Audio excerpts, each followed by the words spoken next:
Red Special. Hi there, this is Nick Mason and you're listening to Red FM on 96.3. Red 96,3. A legendary musician, the only member of Pink Floyd to have been part of every single one of their albums, a passionate driver and pilot, a creative force. Ladies and gentlemen, the one and only Nick Mason. Good morning, sir. This is Petros from Athens. How are you today? Good morning. Thank you for the intro. Sounds really good. Well, it's a great honor for me and for Red 96.3. To be honest, it's a dream come true just talking to you. Are you in London now? No, I'm actually in Ireland, in Dublin. So you're going to kick off the tour from Ireland, no? Yep, we're kicking off in Ireland and we're actually taking the next 2 days to do some rehearsals and stuff like that. Great. Well, we all know that Pink Floyd loved Greece. Rick and David had bought the estate in Rhodes Island. David has written about Castellorizo and Hydra Island. Roger owns a summer house in Pelion. Do you have any special connection or memory of your own with our country?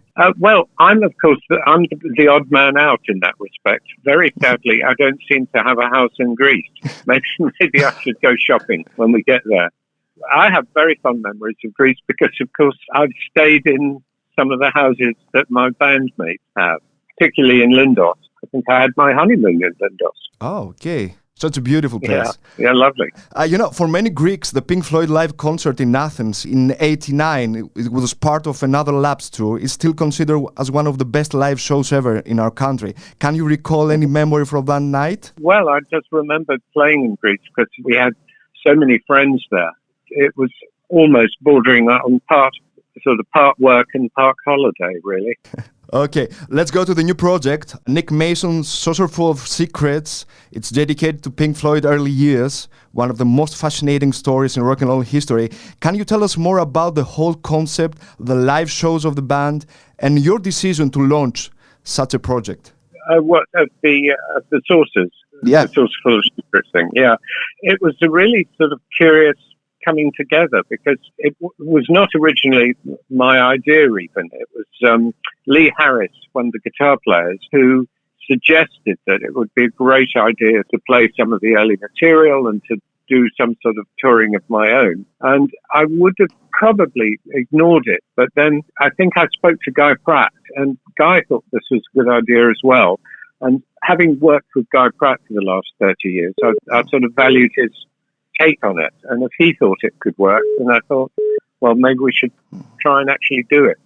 So we rented a rehearsal room for, I think, 2 days just to see if we thought it could work. Yeah. And I think as soon as we started playing together, we thought, yeah, this sounds good, sounds fun. The interesting thing about it is with the early music, we don't have to be maybe quite as strict in terms of how we play it. There's a bit more room for creativity, I suppose, rather than having to try and learn exactly every part as it's played on the record.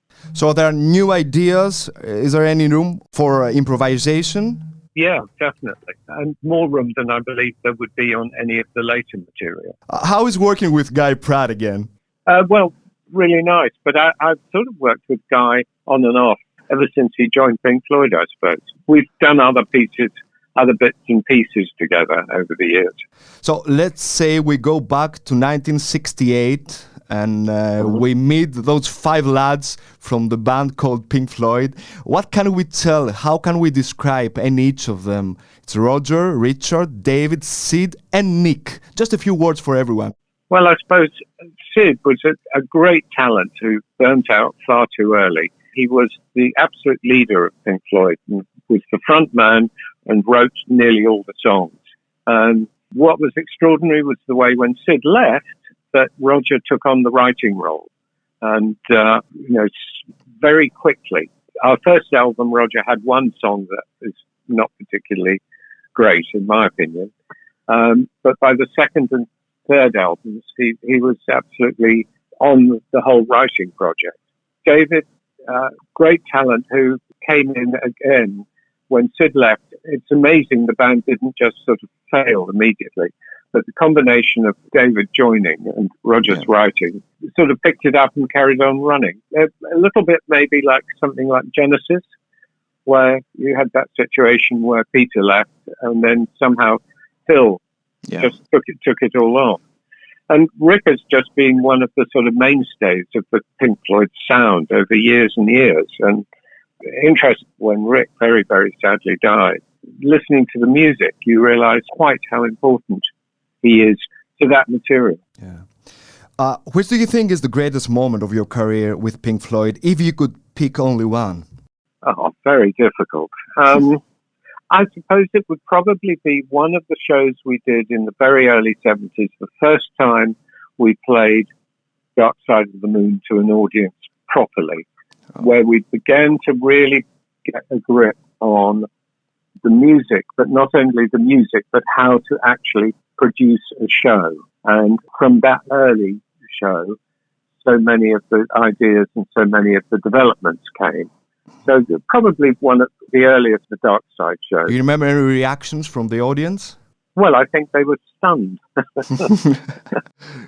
No, great reaction. But I remember playing Radio City Music Hall, where we actually utilized some of the stage systems there, that you could do extraordinary things with rising stage sections and a steam.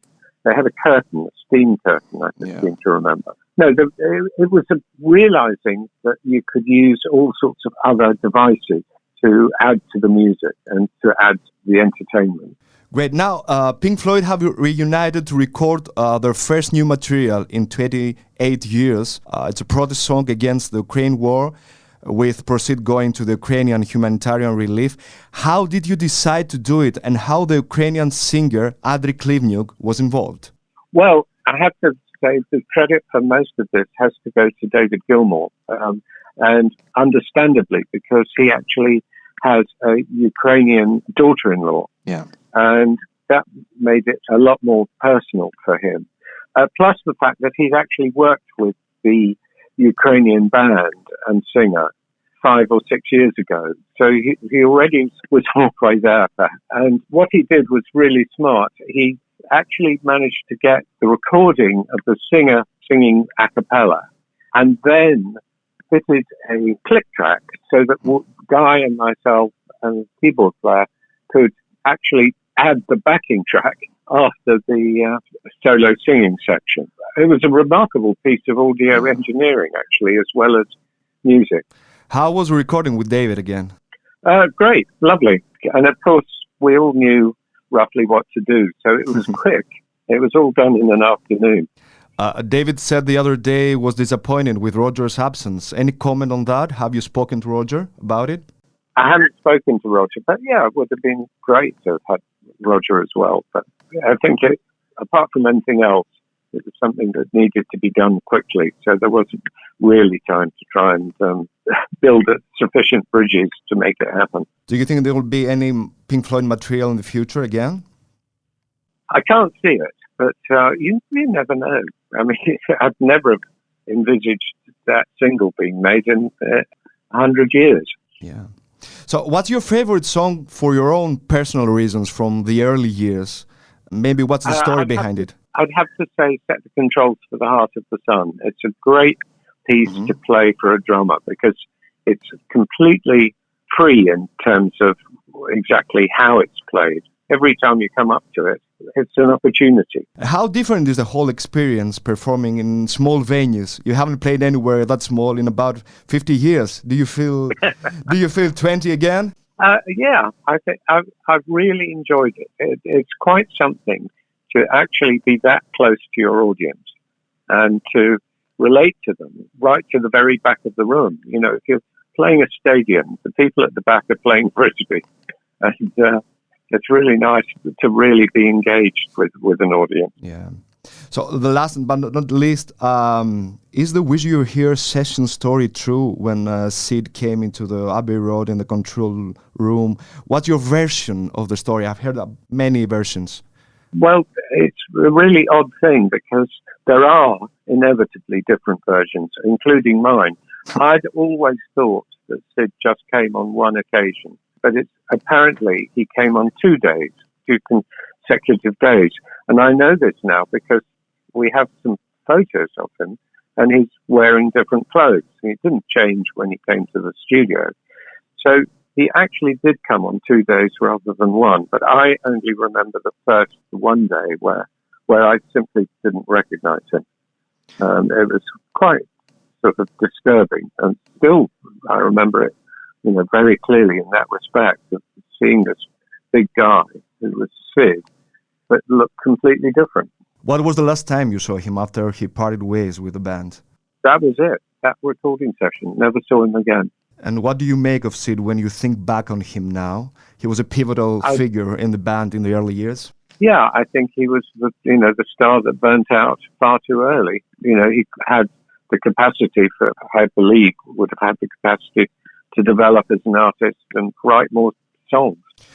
Great. Well, thank you very much for sharing memories with our listeners. Thank you very much for your time, your kindness. Wish you all the best with your tour, and looking forward to enjoying you on stage in Athens. It's in June, no? Great. Yeah, hopefully. Yeah. Fingers crossed. You'll go all over Europe and then North America, no? Yeah, but America not till the end of the year, I think. Well, thank you very much. It was a great honor. Thank you very much for everything. Very welcome. Have a nice day. Bye-bye. Thank you very much. And you. Bye. Red Special. Hi there, this is Nick Mason, and you're listening to Red FM on 96.3. Red 96,3.